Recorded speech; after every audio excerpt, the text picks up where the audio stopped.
Welcome to the weekly shir, the Zera Shimshon. This is Parshas Balak, and we're doing it the Ilui Nishmas of Chaim Ben Attar was Yartzeit is today, Erev Shabbos, and also to help those people that are Chisulei Banim, if they don't have children.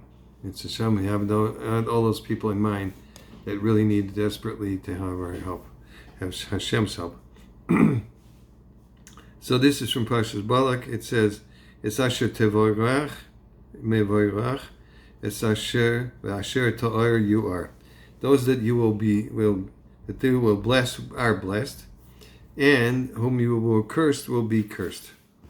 Why does the verse switch from present tense to future tense? He says, "Mevorach are blessed," to you will be cursed. So, when Moshe Rabbeinu first meets with Hashem, he asked how he will be able to convince the Jewish people that he is the one who has been sent by Hashem to lead them out of Mitzrayim, and what he should use as a sign. Hashem instructs Moshe to put his hand into his cloak. He put his hand into his bosom. When he withdrew it, and behold, his hand was leprous, it was white as snow.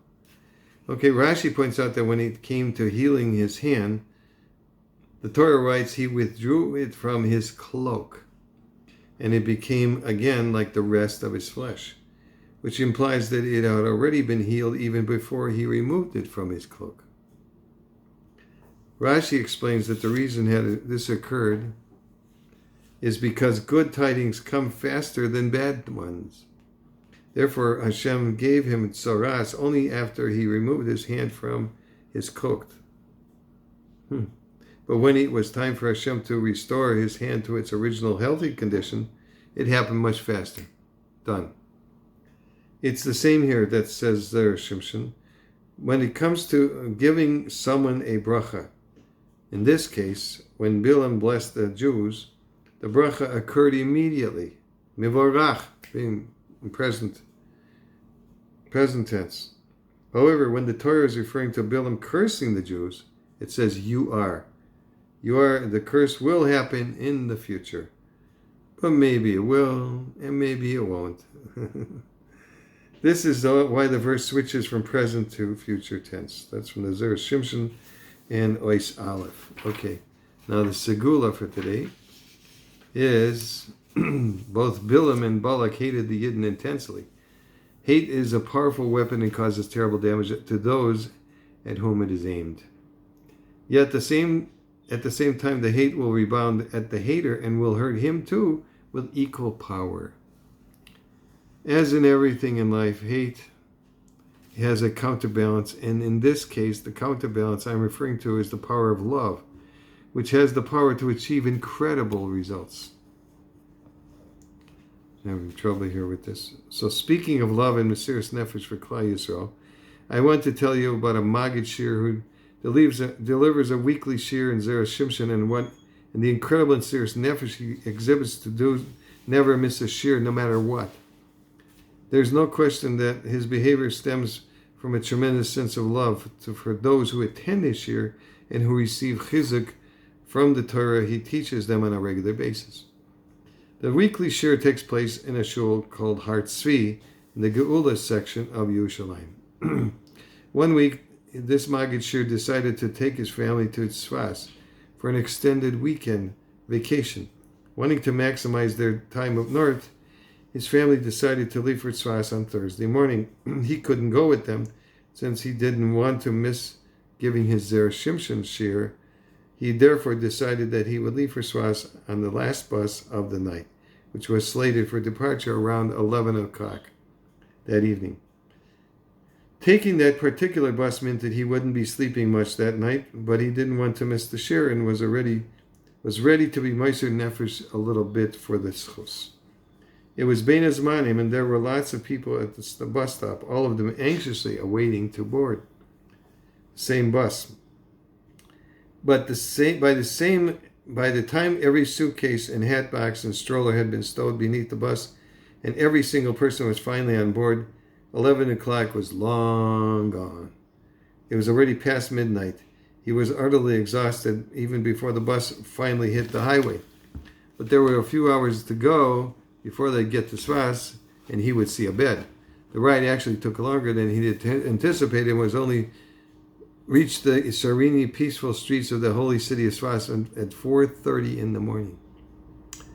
After a brief stop at the outskirts of Meron, he alighted at the last stop in the city. He was the only person left standing on the dimly lit road, trying to get his bearings after dozing on and off for the last couple of hours. He was really looking forward to joining his family at the apartment and catching some sleep before davening. To his great chagrin, this was not to be, since his suitcase was missing from the luggage compartment beneath the bus.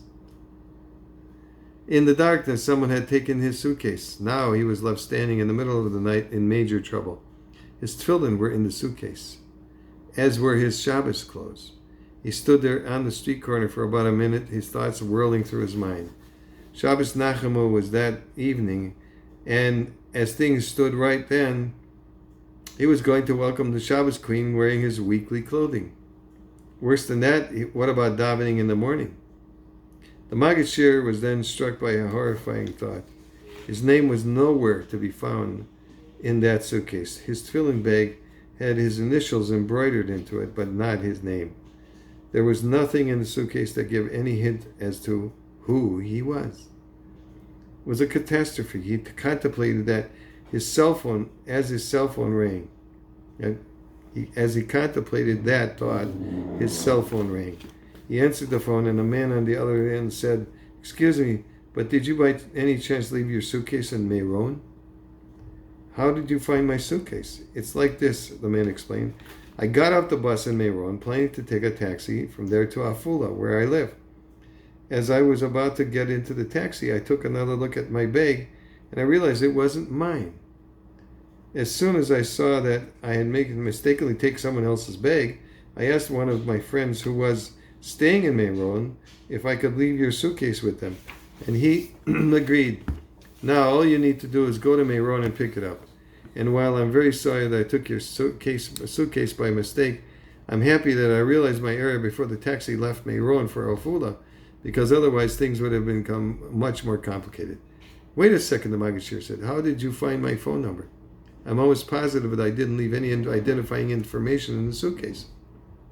"There was one tiny piece of paper that was folded over and pushed way down into your jacket pocket." "What did it say?" "It said that there would be a shir in Har Tzvi Shul, and it said the name of the Maggid Shir along with his phone number. My friend noticed that the initials of the Maggid Shir were the same as those on the talis bag. Figuring that it was the same person, he called to give me the number, even though it was the middle of the night, so I could let you know that your suitcase was safe and sound and that you could pick it up in the morning," which he did, taking a bus to daven Shachris at the kever of Rabbi Shimon Bar Yochai in Meron.